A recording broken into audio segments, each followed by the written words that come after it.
आज पंढरपुरातील कर्मवीर भाऊराव पाटील महाविद्यालयाच्या शेजारी भर दिवसा मारहाणीची घटना घडली आहे। शहर पोलिसांनी तातडीने घटनास्थळी दाखल होऊन पुढील कारवाई सुरू केली आहे।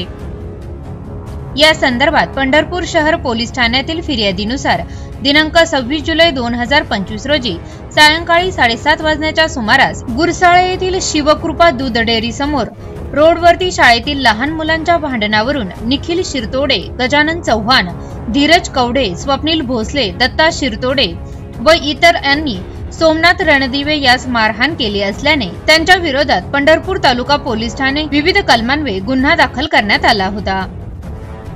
यावरूनच आज दिनांक 28 जुलै 2025 रोजी 11:30 वाजण्याच्या सुमारास फिर्यादीनी निरंजन विष्णू रणदिवे वय वर्ष 22 राहणार गुरसाळे तालुका पंढरपूर हा त्याचा चुलत भाऊ श्रेयस रणदिवे याच्या सोबत केबीपी कॉलेज गेट जवळ पंढरपूर येथे त्यांची चुलत बहीण श्रुतिका हिला सोडण्याकरता आले असता तिला कॉलेज गेटवर सोडल्यानंतर त्या ठिकाणी ऋषिकेश शिरतोडे, निखिल शिरतोडे, गजानन चव्हाण, धीरज कवडे, स्वप्नील भोसले, दत्ता शिरतोडे, आकाश शिरतोडे, प्रथमेश भंडारे, सोमा सलगर, कृष्णा लोकरे व इतर अनोळखी 2 इसम यांनी येऊन फिर्यादी यांना त्यांनी पंढरपूर तालुका पोलीस ठाण्यात केलेले केस पाठीमागे घ्या म्हणून फिर्यादी व त्यांचे चुलत भाऊ श्रेयस रणदिवे या शिवीगाळ करून त्यांना जीवे मारण्याची धमकी देऊन दगडाने मारहाण करू लागले।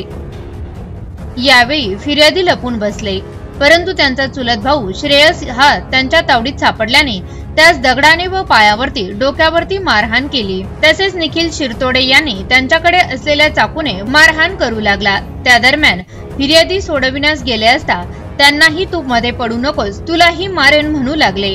त्यावेळी फिर्यादी व त्यांचा चुलत भाऊ श्रेयस घाबरून जीव वाचविण्यासाठी पळू लागले।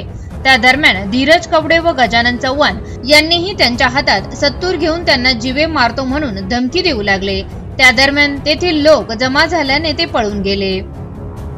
या घटनेत फिर्यादीचे चुलत भाऊ श्रेयस यास डोक्यास व पायास मुक्का मार लागल्याने त्यास उपचाराकरता कॉटेज हॉस्पिटल पंढरपूर येथे नेले असून त्यांच्यावर उपचार सुरू आहेत। या संदर्भातील पंढरपूर शहर पोलीस ठाण्यात दिलेल्या फिर्यादीवरून सदर संशयित आरोपी विरुद्ध विविध कलमान्वये गुन्हा दाखल केला असून पुढील तपास शहर पोलीस ठाण्याचे PSI मिसाळ हे करत आहेत।